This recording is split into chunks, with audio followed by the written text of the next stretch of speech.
Bonsoir à chacun. J'aimerais saluer tout particulièrement ceux qui sont derrière l'écran à la maison, les quelques personnes qui sont aussi ici ce soir. Je vais m'adresser aussi à eux, les regarder. Et je suis tellement touchée de l'onction qui a ce soir dans ce lieu. Dieu travaille déjà. Et tout au long de la louange, j'ai senti comment le Seigneur est en train d'orienter, de parler concernant aussi ce que je vais vous partager. C'est glorieux. Mes amis, aujourd'hui, nous vivons des temps particuliers et je crois que Dieu veut nous parler. C'est le temps d'ouvrir nos cœurs et nos oreilles naturelles et spirituelles, et c'est ce que Christophe vient de dire. Nous vivons dans les derniers temps.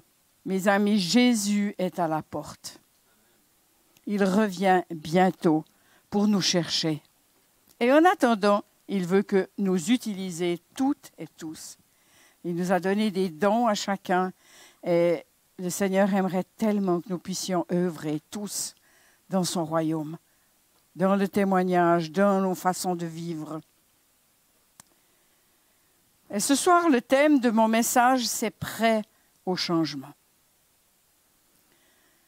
Comme je viens de le dire, c'est le temps d'ouvrir nos oreilles. Je crois que Dieu a des changements à nous faire vivre. Et on va voir quelques points particuliers où Dieu aimerait parler de changement.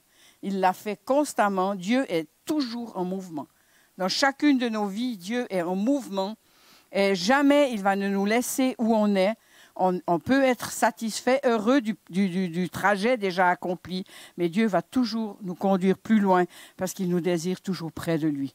Et tant que nous ne serons pas au ciel, Dieu va continuer à œuvrer dans nos vies et que nous ayons vraiment une attitude ouverte et des yeux ouverts et des oreilles pour l'entendre et garder un cœur tendre.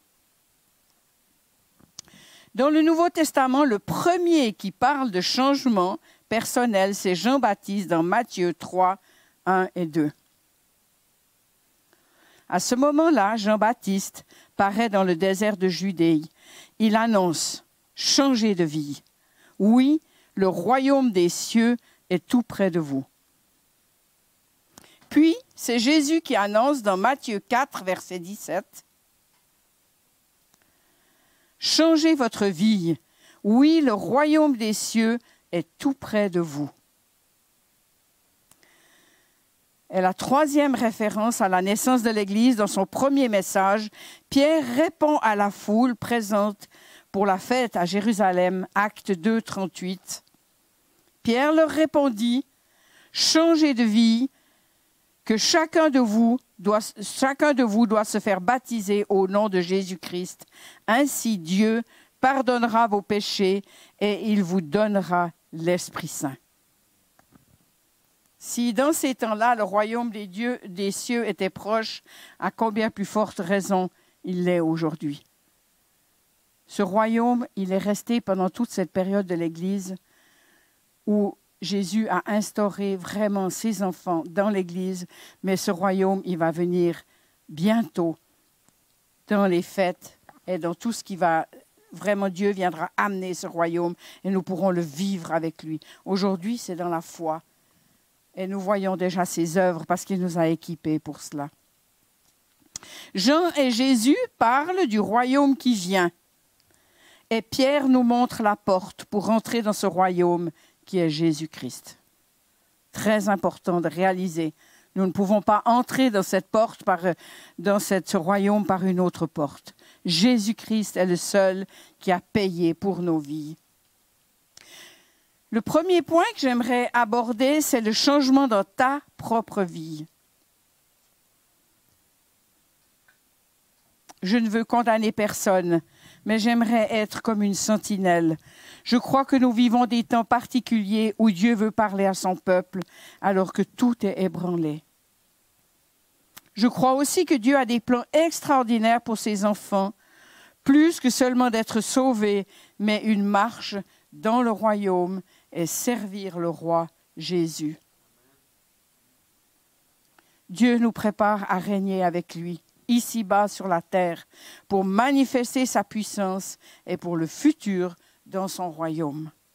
1 Corinthiens 6, 2 dit « Ceux qui appartiennent à Dieu jugeront le monde. Et Paul dit, mais est-ce que vous ne savez pas cela? Que vous allez juger le monde, que vous allez juger les anges. Et Dieu nous prépare à ces choses-là. Nous régnerons avec lui. Est-ce que dans ta vie, tu as pu voir des changements profonds depuis que tu marches dans son royaume avec l'aide du Saint-Esprit? Sans le Saint-Esprit, tu n'as aucune force pour amener des changements profonds dans ta vie. C'est une question que je vous pose ce soir. Est-ce que tu as pu voir des changements? Est-ce que tu as laissé Dieu travailler ton cœur pour que les changements viennent?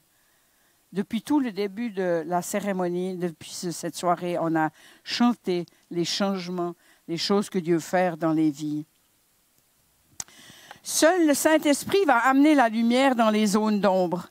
Il va te donner la force pour vaincre le péché. Il veut être ton conseiller. J'aimerais donner un tout petit témoignage à ce niveau-là.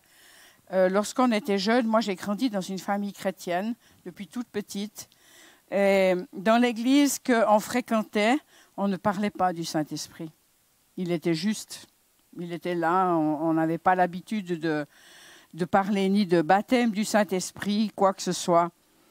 Et je peux vous dire franchement, j'aimais le Seigneur. Je me suis fait baptiser à l'âge de 12 ans.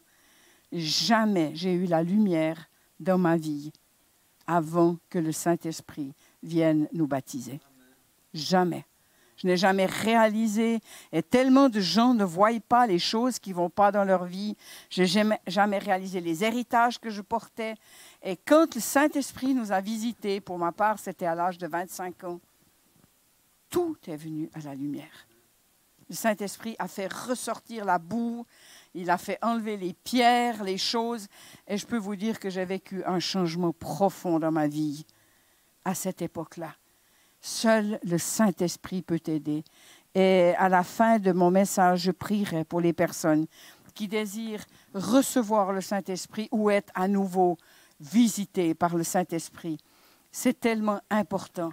Et j'aimerais vraiment dire que chacun de nous, et mon mari aussi, on a pu voir des changements dans nos vies avec l'aide du Saint-Esprit. Si tu crois que tu es assez fort sans lui, je peux juste dire que c'est impossible.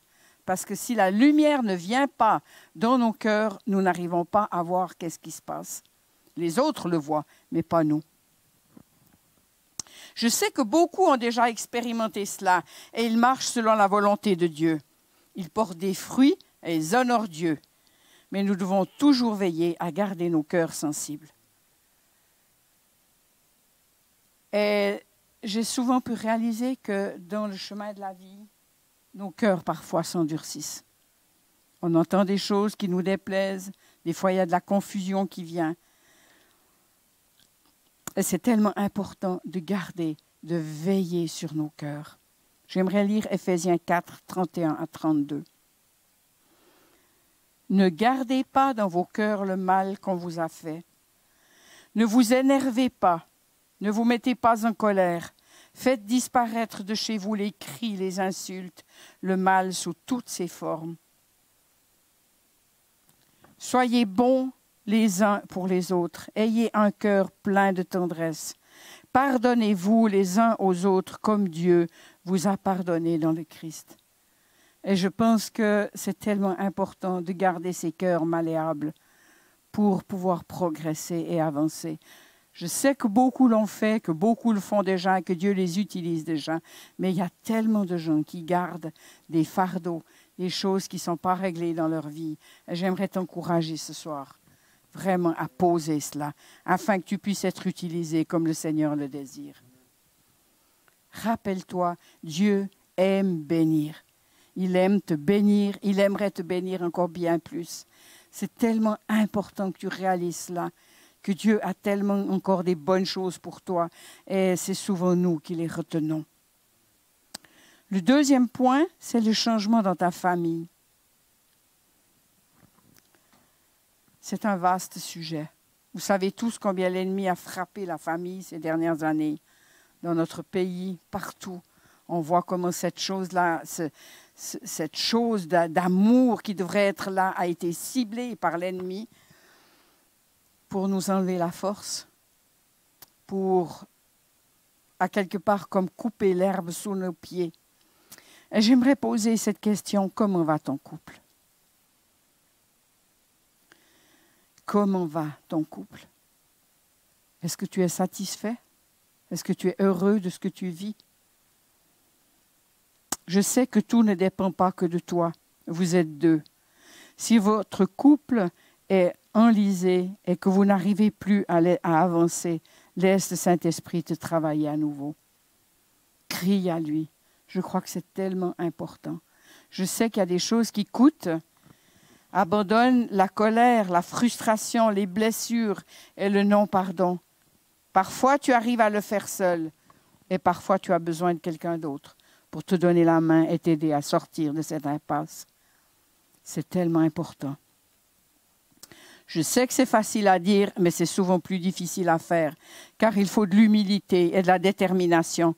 Ça va te coûter quelque chose, mais ça vaut la peine. Ça vaut vraiment la peine. Laisse-toi interpeller et toucher par Dieu. Si tu attends que l'autre fasse le pas, ça ne va pas se faire.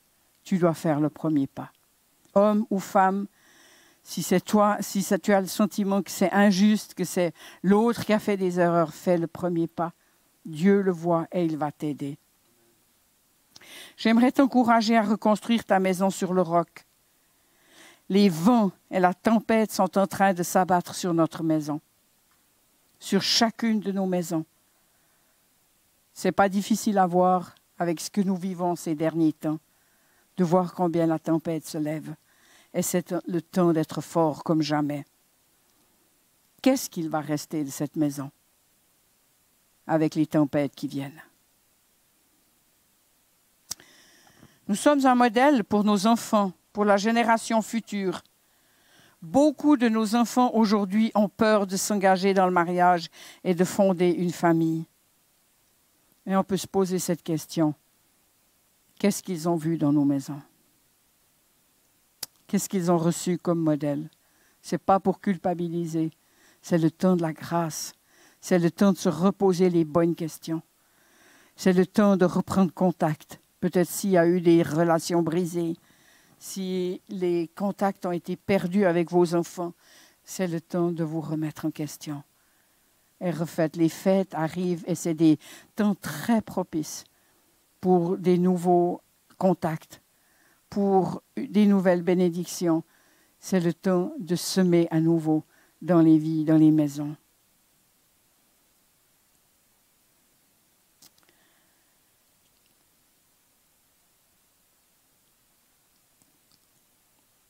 J'ai perdu le fil, ça ne fait rien.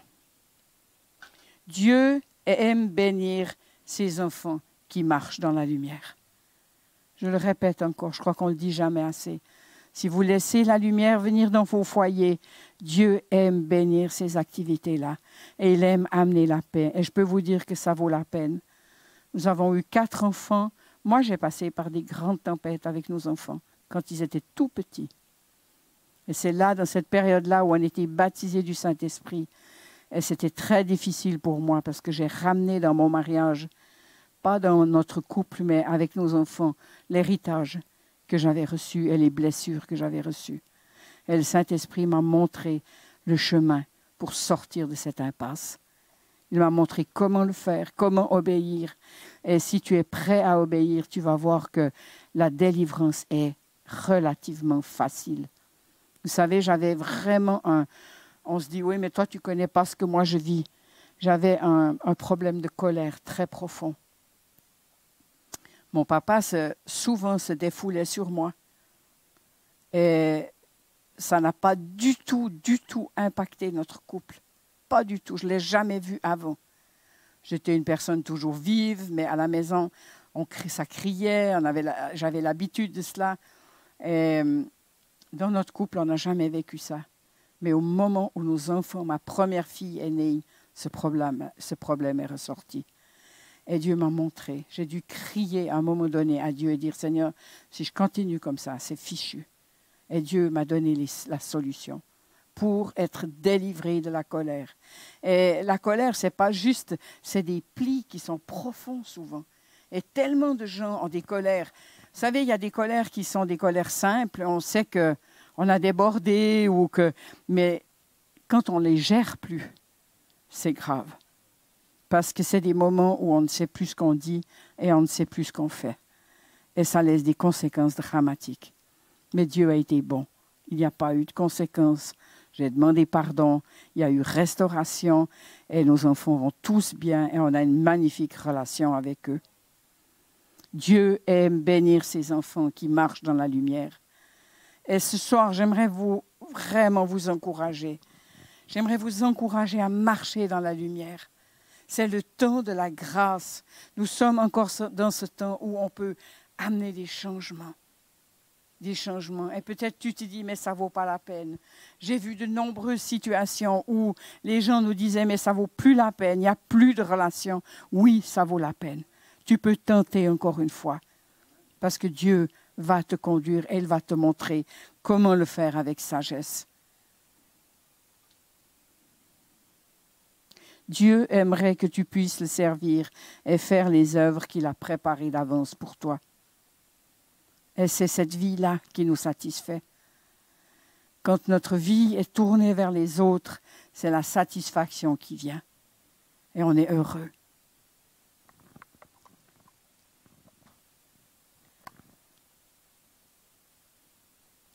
Le troisième point que j'aimerais partager avec vous, c'est le changement dans l'Église. Durant ces derniers siècles, Jésus a bâti son Église et aujourd'hui encore, il restaure ce que le diable a volé. Il a redonné le baptême du Saint-Esprit, les dons spirituels, la louange, l'adoration, la délivrance, les 5 ministères. En passant, j'aimerais juste dire aussi que ces choses ont toujours existé dans l'Église de Jésus-Christ, mais souvent invisibles ou même parfois perdues. Les gens qui vivaient ces choses-là étaient souvent persécutés et ils devaient se retirer.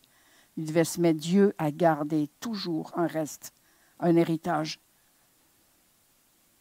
Aujourd'hui, nous allons vivre encore des changements profonds, je crois, dans l'Église.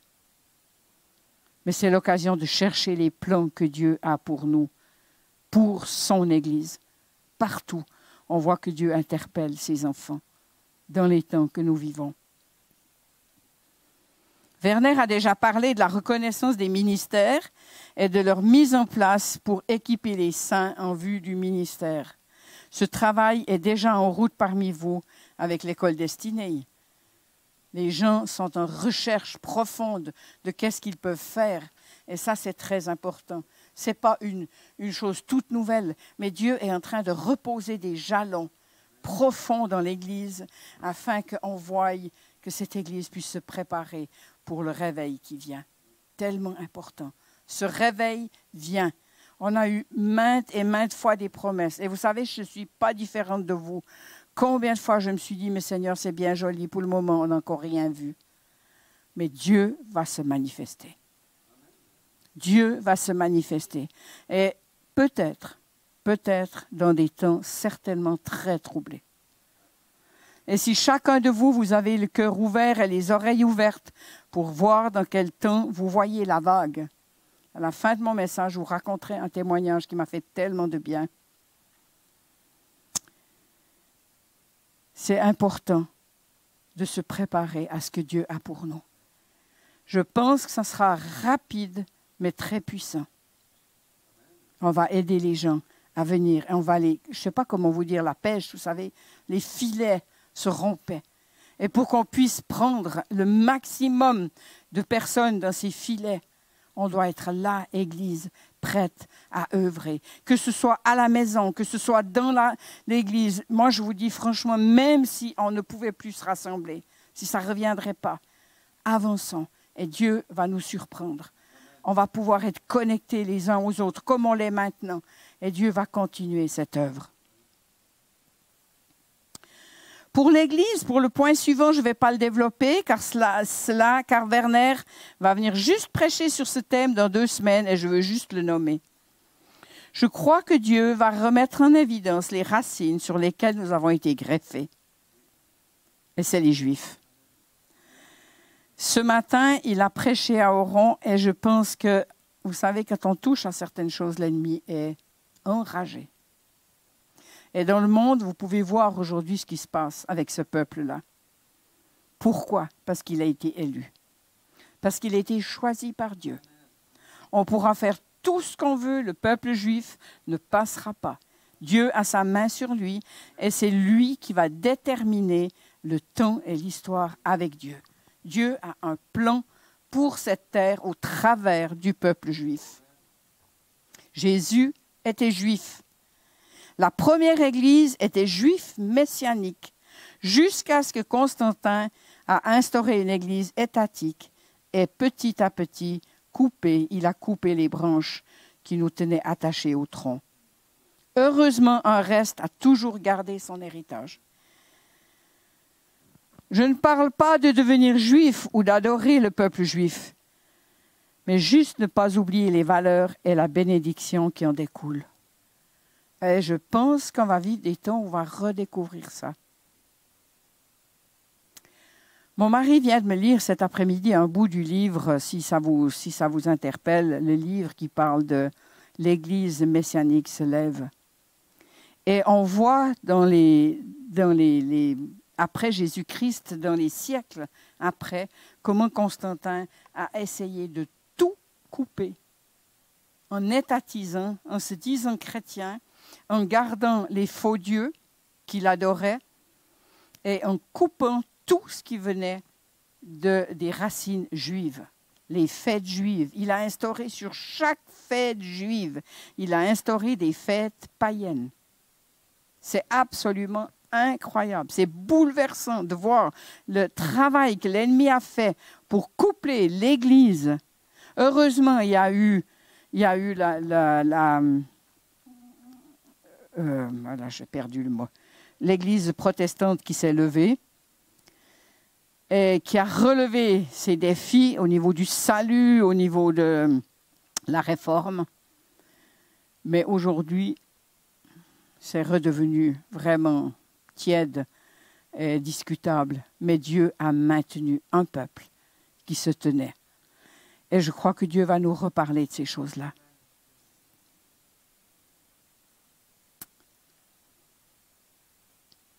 Les Juifs ont été choisis par Dieu pour marquer le cours de l'histoire et après le ministère de l'Église, Dieu restaurera son peuple juif pleinement dans son appel. Pleinement. Les Juifs vont retrouver leur mission, leur travail, ce que Dieu avait pour eux. Et c'est extraordinaire. On pourra faire tout ce qu'on veut. Ils ne seront pas éliminés. Dieu est bon et il a des plans pour chacun de nous. Aujourd'hui, je le crois, son retour est proche, comme jamais. C'est le temps de se lever et de se préparer, d'aligner nos vies sur sa parole dans l'obéissance et l'intercession. Et je pense que l'Église a un mandat, comme jamais, d'intercéder. Je ne suis pas sûre que nous devons nous battre contre ce virus. Absolument. Nous devons chercher ce que Dieu veut. Et qu'est-ce qu'il veut aujourd'hui? C'est sûr que si on regarde humainement, on peut avoir des peurs qui viennent dans nos vies.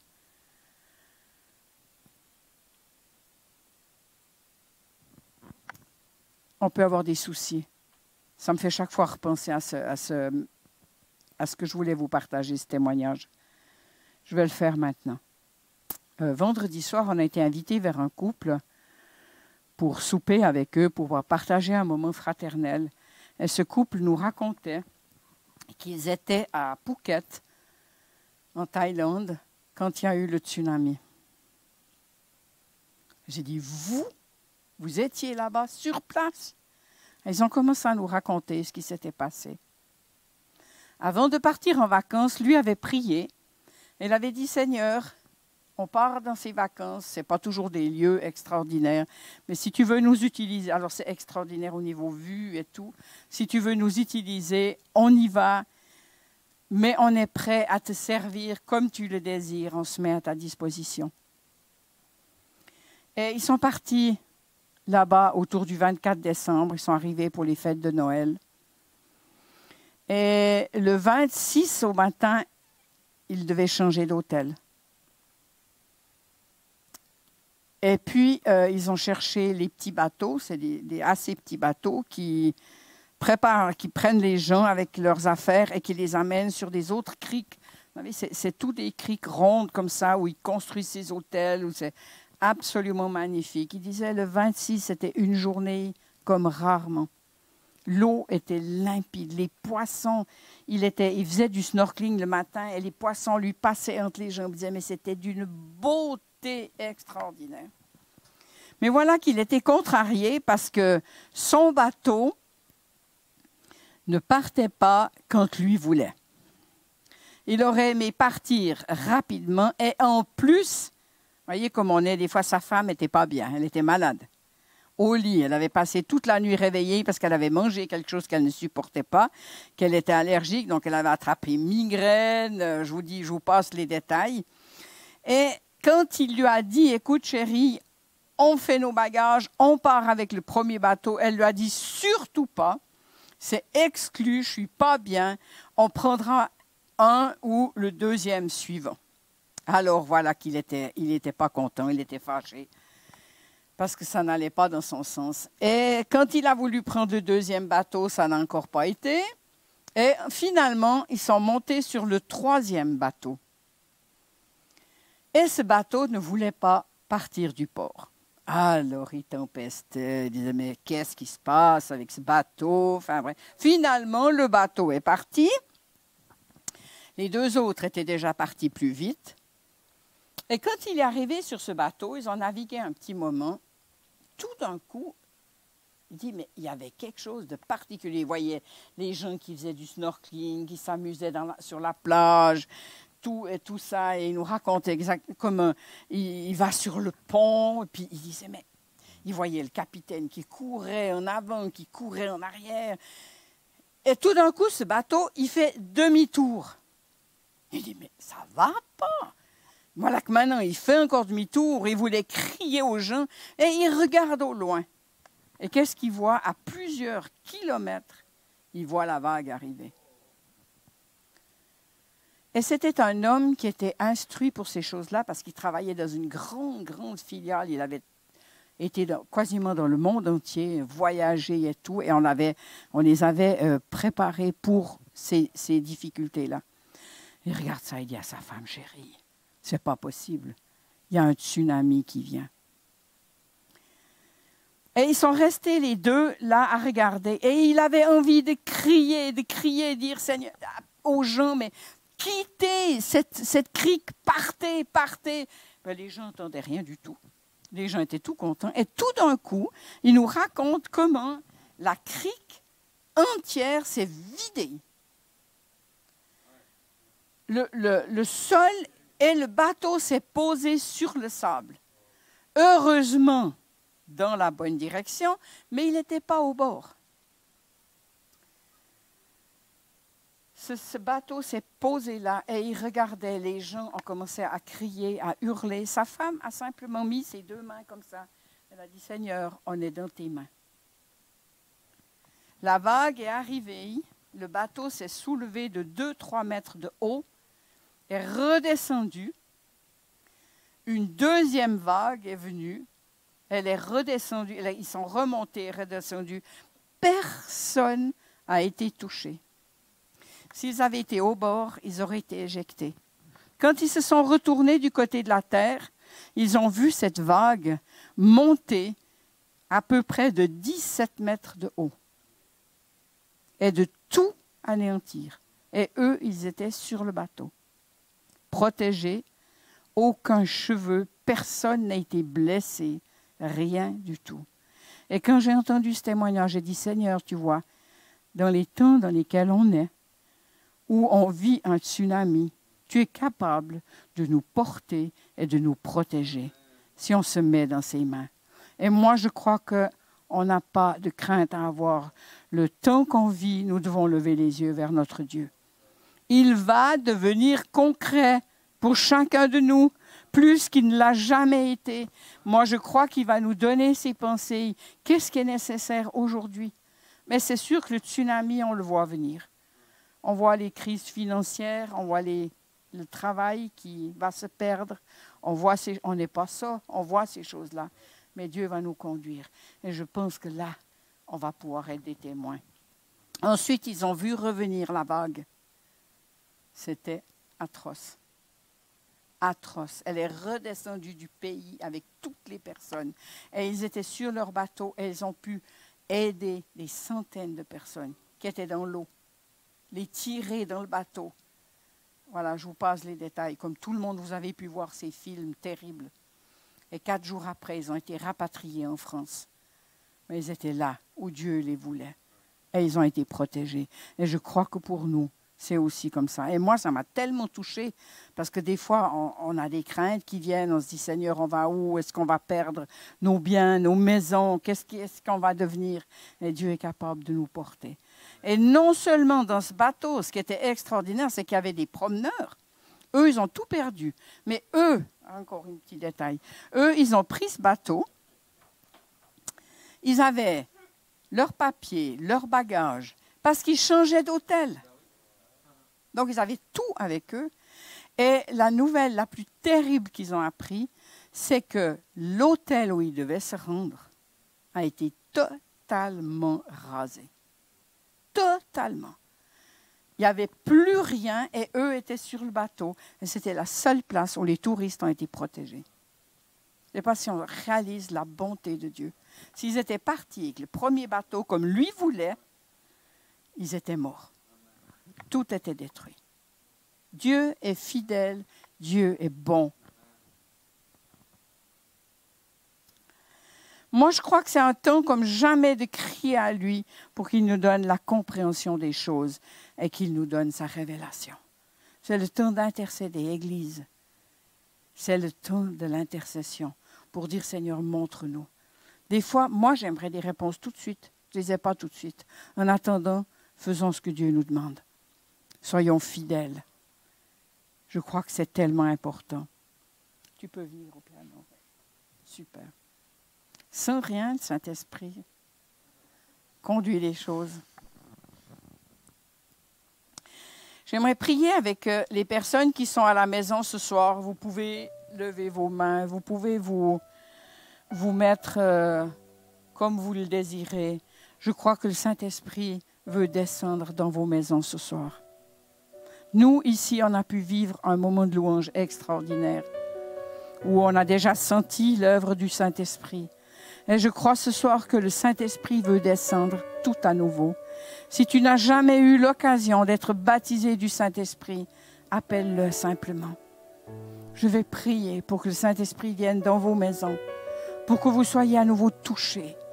Touchés. Si ton cœur s'est endurci, si tu as été blessé, malmené, le Saint-Esprit veut venir te guérir, te libérer. Père, j'aimerais prier à présent pour chaque personne qui sont derrière cet écran à la maison. J'aimerais bénir ces personnes. J'aimerais appeler la puissance de ton Saint-Esprit. Viens baptiser, Seigneur, ceux qui ont faim et soif. Viens les visiter, Saint-Esprit. Descends dans les maisons. Viens amener ta lumière. Viens amener ta parole. Viens amener ta compréhension, Saint-Esprit. Si c'est nécessaire, viens amener ta consolation, ta guérison dans les cœurs, Seigneur.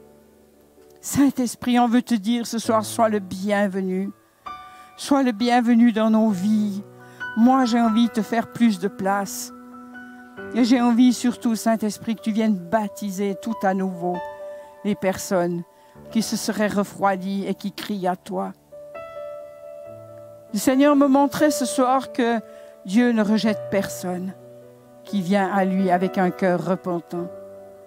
Il ne va pas te mettre de côté. Il ne va pas te laisser seul dans ta situation. Dieu prend soin de chacun de nous. Et le Saint-Esprit est le consolateur. Et ce soir, il veut te visiter.